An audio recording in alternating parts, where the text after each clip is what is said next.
नमस्कार दोस्तों, स्वागत है आप सभी का कॉम्पिटिटिव यात्रा में। इस श्रृंखला में हम जेपीएससी के प्रीवियस ईयर क्वेश्चंस के अंतर्गत 11वीं से 13वीं जेपीएससी के पीटी के प्रश्न देखेंगे, जिसका आयोजन 2024 में हुआ था। तो आइए देखते हैं पहले प्रश्न को। हमारा पहला प्रश्न है, निम्नलिखित युग्मों में से कौन सा युग्म सुमेलित है? निम्नलिखित युग्मों में से कौन सा युग्म सुमेलित है?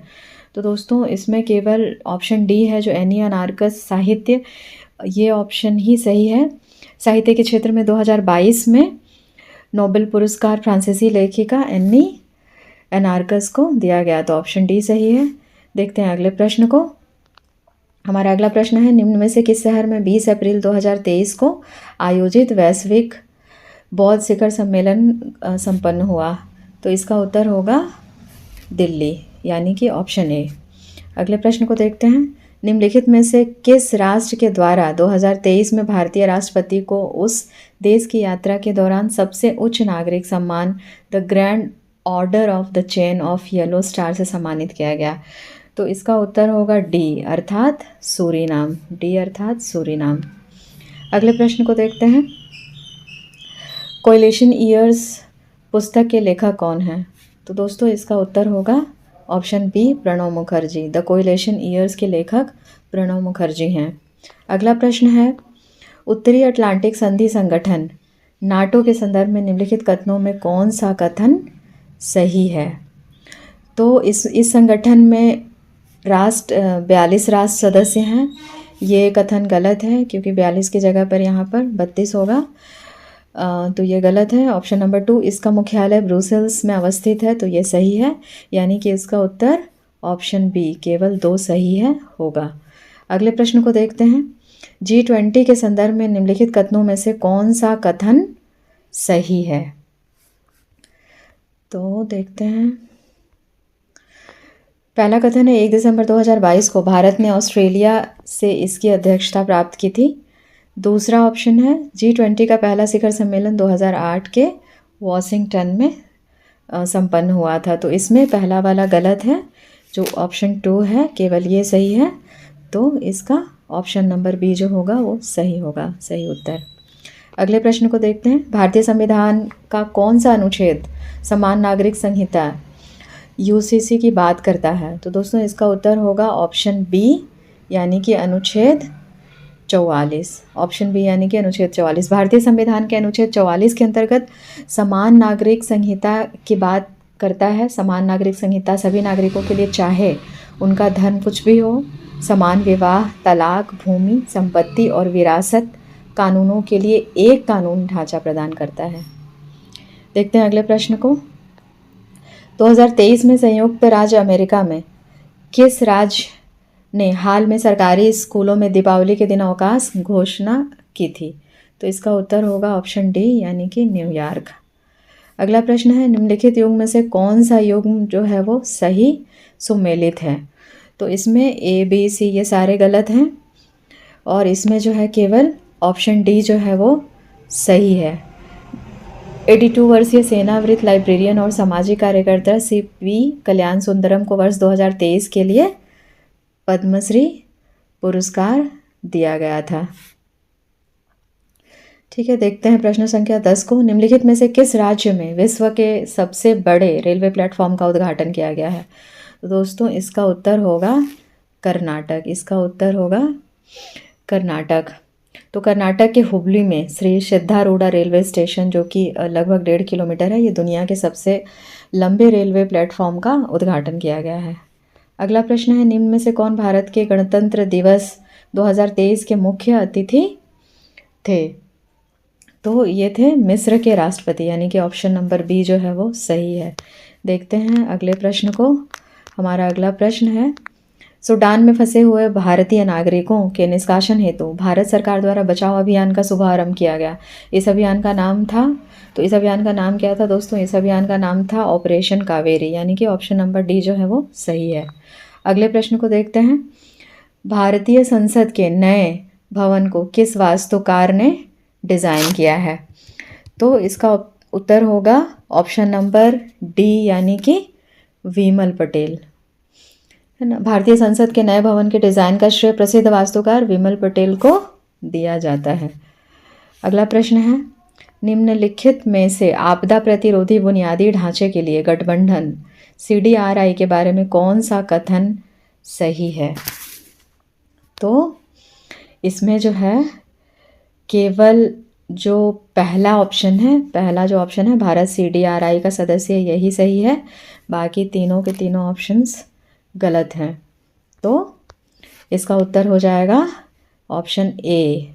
इसका उत्तर हो जाएगा ऑप्शन ए, यानी कि केवल एक। अगले प्रश्न को देखते हैं। कृषि सूखा को परिभाषित किया जाता है, तो कृषि सूखा को परिभाषित किया जाता है निम्न मृदा आर्द्रता, यानी कि ऑप्शन बी इसका सही है। कृषि सूखे को मिट्टी की नमी वाले सूखे के रूप में भी जाना जाता है। इसमें मिट्टी की नमी कमी होती है जो फसलों के लिए आवश्यक होती है। अगले प्रश्न को देखते हैं। निम्नलिखित में से किस शहर में भारतीय राष्ट्रीय महासागर सूचना सेवा केंद्र स्थित है? तो ये जो है ये हैदराबाद में स्थित है, यानी कि ऑप्शन नंबर डी जो है वो सही है। अगला प्रश्न है, यायात्सो झील के संदर्भ में निम्न में से कौन सा कथन सही है? यायात्सो झील के बारे में निम्न में से कौन सा कथन सही है? तो इसको देखें तो यह लद्दाख में स्थित है, ये भी सही है। यह जैव विविधता अधिनियम के तहत लद्दाख का प्रथम विरासत स्थान है, ये भी सही है। इसे पक्षियों का स्वर्ग भी कहा जाता है, ये भी सही है। यह सतलज नदी के द्वारा सिंचित होता है, ये गलत है, यानी कि ऑप्शन जो है वो 1, 2 और 3 सही है। तो इसलिए उसका उत्तर हो जाएगा सी। इसका उत्तर हो जाएगा सी। इसका अगले प्रश्न को देखते हैं। हमारा अगला प्रश्न है, लकड़ावाला समिति 1993 संबंधित है। तो दोस्तों ये संबंधित है गरीबी के आकलन से। ये किससे संबंधित है? गरीबी के आकलन से, यानी कि ऑप्शन नंबर जो बी है वो सही होगा। लकड़ावाला समिति भारत में गरीबी रेखा का अनुमान लगाने के लिए गठित एक विशेष समूह था। इस समिति ने साल 1993 में गरीबी रेखा के लिए कुछ सिफारिशें भी की थी। देखते हैं अगले प्रश्न को। तो हमारा अगला प्रश्न है, संयुक्त राष्ट्र महासभा द्वारा अपनाई गई मानव अधिकारों की सार्वभौमिक घोषणा में निम्नलिखित में से कौन सा शामिल नहीं है? कौन सा शामिल नहीं है? तो इसमें ऑप्शन ए जो है समानता, स्वतंत्रता से ये एवं समानता ये शामिल है। जीवन का अधिकार शामिल है। उपयुक्त जीवन यापन स्तर की स्वतंत्रता भी शामिल है। इसमें ऑप्शन डी केवल जो है वो नहीं शामिल है, यानी कि इसका उत्तर क्या होगा? ऑप्शन नंबर डी होगा। ठीक है, देखते हैं अगले प्रश्न को। तो हमारा अगला प्रश्न है, WTO के अंतर्गत निम्नांकित में से कौन सा अनुदान बॉक्स के रूप में विचार नहीं किया जाता है?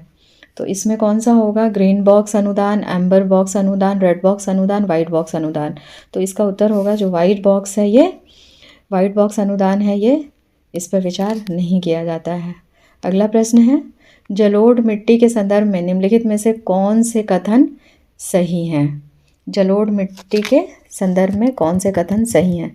तो ऑप्शन से एक बार देख लेते हैं। पहला ऑप्शन है, इसमें रेत की मात्रा पश्चिम से पूर्व की ओर घटती है। ये बांगर एवं खादर स्वरूप के होते हैं। ये मृदा देश के कुल क्षेत्रफल का 40% हिस्सा है। इस मिट्टी में पोटास की मात्रा अधिक एवं फास्फोरस की मात्रा कम होती है। तो इसमें जो ये चारों के चारों ऑप्शन जो हैं वो सही हैं, यानी कि इसका उत्तर डी हो जाएगा। इसका उत्तर ऑप्शन नंबर डी हो जाएगा। अगले प्रश्न को देखते हैं। PM कुसुम योजना संबंधित है। तो PM कुसुम योजना जो है वो कृषि सौर्य पंप व्यवस्था से संबंधित है, यानी कि 22 का ऑप्शन नंबर ए है वो सही हो जाएगा। प्रधानमंत्री किसान ऊर्जा सुरक्षा एवं उत्थान महाअभियान PM कुसुम योजना भारत सरकार द्वारा 2019 में शुरू की गई थी और इसका प्राथमिक उद्देश्य है सौर ऊर्जा के उपयोग को बढ़ावा देकर कृषि क्षेत्र में बदलाव करना। तो इसका ऑप्शन नंबर ए हो जाएगा उत्तर। अगला प्रश्न है, श्रम शक्ति सहभागिता दर को किस रूप में परिभाषित किया जाता है? तो श्रम शक्ति सहभागिता दर को नियोजित एवं नियोजन के इच्छुक का कार्यशील आयु जनसंख्या के प्रति अनुपात के रूप में इसको परिभाषित किया जाता है। अगले प्रश्न को देखते हैं। अगला प्रश्न है, विश्व सामाजिक सुरक्षा रिपोर्ट निम्नलिखित में से किसके द्वारा प्रकाशित की जाती है? तो दोस्तों, विश्व सामाजिक सुरक्षा रिपोर्ट यानी अंतर्राष्ट्रीय श्रम संगठन यानी कि ILO के द्वारा जारी की जाती है। तो इसका ऑप्शन नंबर सी सही होगा। देखते हैं अगले प्रश्न को। तो हमारा अगला प्रश्न है, निम्नलिखित में से कौन सा कथन खराई ऊँट के संबंध में सही है? खराई ऊँट के संबंध में सही है। तो यह लद्दाख में पाया जाने वाला दुर्लभ ऊँट प्रजाति है। तो ये नहीं होगा। इसका नाम स्थानीय शब्द खारा जिसका अर्थ नमकीन होता है से व्युत्पन्न है, ये सही है। अपनी चारागाह तक पहुंचने के लिए ये समुद्र लंबी दूरी तक तैरते हैं। तो ये ऑप्शन भी सही है, यानी कि 2 और 3 सही है। तो इसका हो जाएगा option number B. Option number B हो जाएगा। ठीक है, आगे बढ़ते हैं। अगला प्रश्न है, गिनी गुणांक के संदर्भ में निम्नलिखित में से कौन से कथन सही हैं? गिनी गुणांक में तो दोस्तों, यह समाज में आय के असमानता के स्तर को मापता है, ये सही है। गिनी गुणांक जितना अधिक होगा असमानता उतनी कम होगी, ये भी सही है। यह लॉरेंज वक्र के प्रयोग में से व्युत्पन्न किया जाता है, ये गलत है। यानी कि 1 और 2 सही है। तो इसका ऑप्शन हो जाएगा 26 का सी। आगे बढ़ते हैं। डिब्रू सैखोवा जैव उद्यान निम्न में से कहाँ स्थित है? तो दोस्तों, ये जो है डिब्रू सैखोवा एक राष्ट्रीय जैव उद्यान है जो असम में ब्रह्मपुत्र नदी के दक्षिण तट पर स्थित है। यह उत्तर पूर्व भारत का सबसे बड़ा दलदली जंगल है। तो इसका उत्तर होगा ऑप्शन बी, यानी कि असम। अगला प्रश्न है अर्थ ओवरशूट दिवस संबंधित है। तो ये संबंधित है पर्यावरण क्षरण से। अर्थ ओवरशूट दिवस का अभिप्राय ऐसे पैमाने से है जिसके आधार पर वर्तमान प्राकृतिक संसाधनों की खपत का अनुमान लगाया जाता है। तो इसका जो है ऑप्शन नंबर ए है, वो सही है।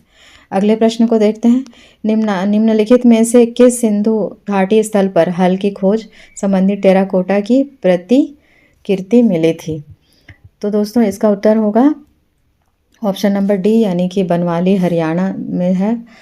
और बनवाली हरियाणा के फतेहाबाद ज़िले में सिंधु घाटी सभ्यता काल से संबंधित एक पुरातात्विक स्थल है। यहाँ पर टेराकोटा हल प्राचीन हल का एकमात्र नमूना जो है यहाँ से मिला है, बनवाली से। अगले प्रश्न को देखते हैं। नवपाषाणिक पुरा स्थल बुरुडी झारखंड के किस जिले में अवस्थित है? तो दोस्तों, ये जो है आपका जामताड़ा में अवस्थित है। बुरुडी जो है वो Jamtara, option number C, Jamtara में अवस्थित है।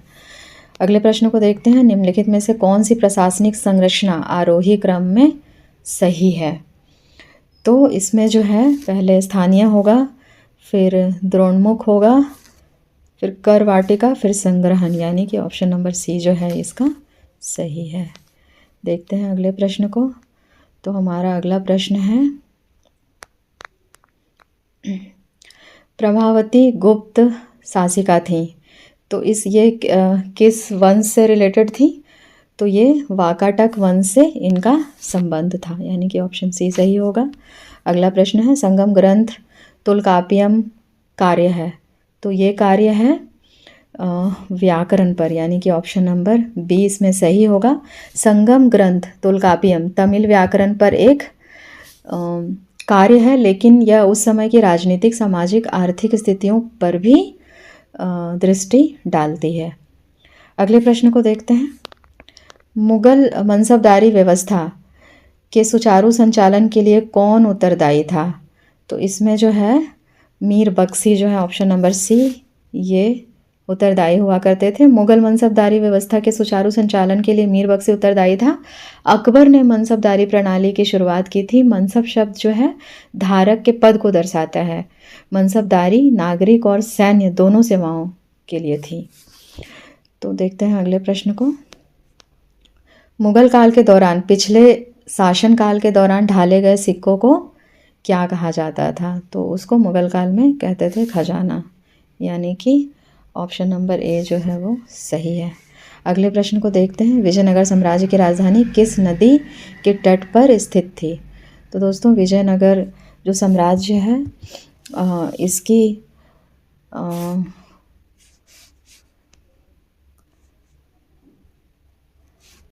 तो दोस्तों विजयनगर साम्राज्य की राजधानी जो है वो तुंगभद्रा नदी पर स्थित थी। विजयनगर साम्राज्य की स्थापना 1336 ईस्वी में हरिहर और बुक्का नामक दो भाइयों ने की थी। विजयनगर साम्राज्य की राजधानी हम्पी थी।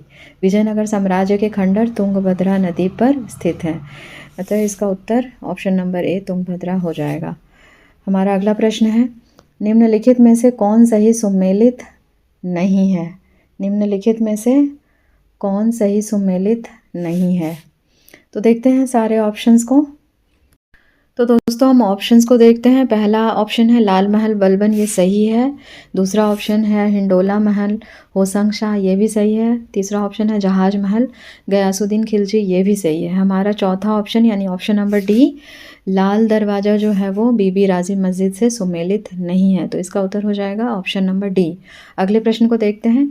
निम्न में कौन जहांगीर के समय का चित्रकार नहीं है? तो दोस्तों मंसूर, मनोहर और अब्दुल हसन, ये तीनों जहांगीर के समय के चित्रकार थे, किंतु ख्वाजा अब्दुल समद जो है वो जहांगीर के समय का चित्रकार नहीं था।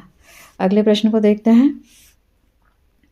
1931 ईस्वी में कांग्रेस के किस अधिवेशन में मौलिक अधिकारों का प्रस्ताव पारित हुआ था? तो दोस्तों इसका उत्तर होगा कराची। इसका उत्तर जो है वो कराची होगा।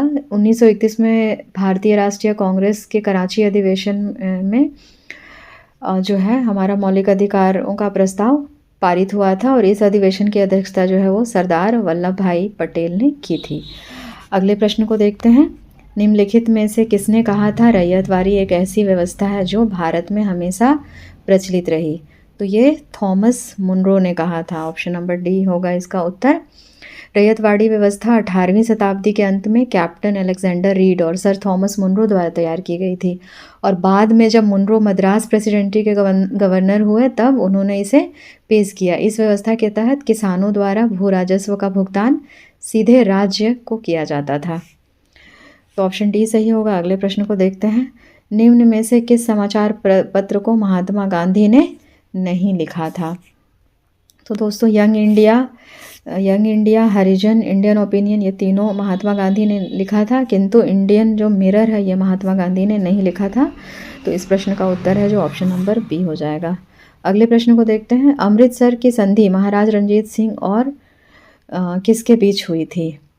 तो ये लॉर्ड मिंटो के बीच हुई थी। रणजीत सिंह और लॉर्ड मिंटो के बीच हुई थी, यानी कि ऑप्शन डी होगा जो इसका सही होगा। अमृतसर की संधि जो है वो 25 अप्रैल 1809 ईस्वी को हुई थी और इस संधि के बाद रणजीत सिंह ने राज्य विस्तार की पूर्व सीमा सतलज तक विस्तार कर ली थी। देखते हैं अगले प्रश्न को। तो हमारा अगला प्रश्न है, निम्नलिखित में से कौन सी पुस्तक डॉक्टर अंबेडकर द्वारा नहीं लिखी गई है? कौन सी पुस्तक है वो अंबेडकर के द्वारा नहीं लिखी गई है? तो दोस्तों थॉट्स ऑन पाकिस्तान, ये अंबेडकर जी के द्वारा लिखी गई है। एनिहिलेशन ऑफ कास्ट, ये भी अंबेडकर के द्वारा लिखी गई है। प्रॉब्लम ऑफ रूपी, its origin and it's solution, ये भी अंबेडकर जी के द्वारा लिखी गई है, किंतु सर्वेंट ऑफ इंडिया जो है ये अंबेडकर जी के द्वारा नहीं बल्कि R.K. लक्ष्मण के द्वारा लिखी गई है। तो इसका उत्तर होगा ऑप्शन नंबर डी। अगले प्रश्न को देखते हैं। निम्नलिखित वाक्यों पर विचार करें। मुख्य भूमि भारत का अक्षांशीय और देशांतरीय विस्तार लगभग 30 डिग्री है। गुजरात के अरुणाचल प्रदेश के बीच 2.5 घंटे का अंतर है। 82 डिग्री 30 सेकंड्स पूर्व भारत की मानक देशांतर रेखा है। मानक देशांतर रेखा के समय को भारत के लिए मानक समय माना जाता है। तो दोस्तों इसमें क्या है, आपका जो है पहला वाला राइट है। ऑप्शन नंबर ए जो है ये राइट है और ये 2.5 घंटे नहीं 2 घंटे का अंतर होता है, इसलिए गलत है। फिर आपका ऑप्शन नंबर 3 भी राइट है और 4 भी राइट है।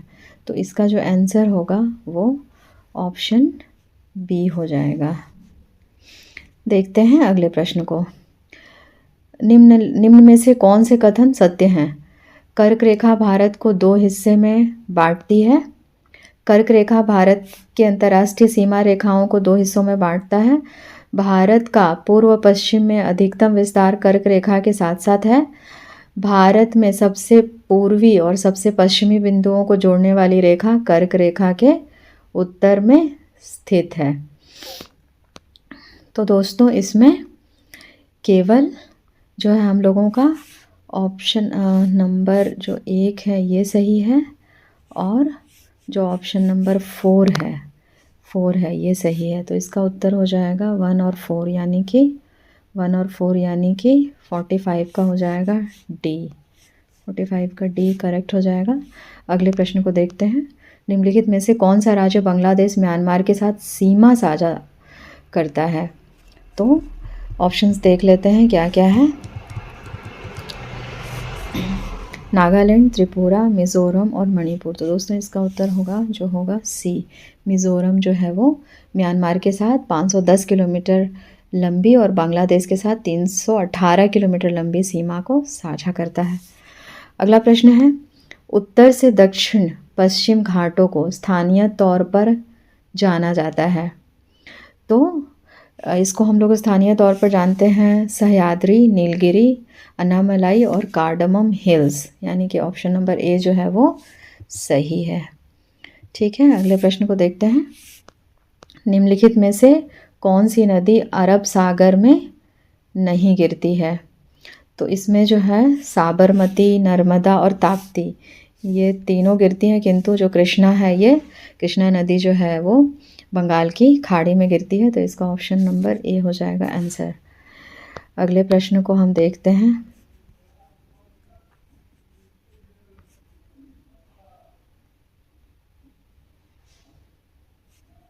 हमारा अगला प्रश्न है, निम्नलिखित में से कौन सा कथन सही है?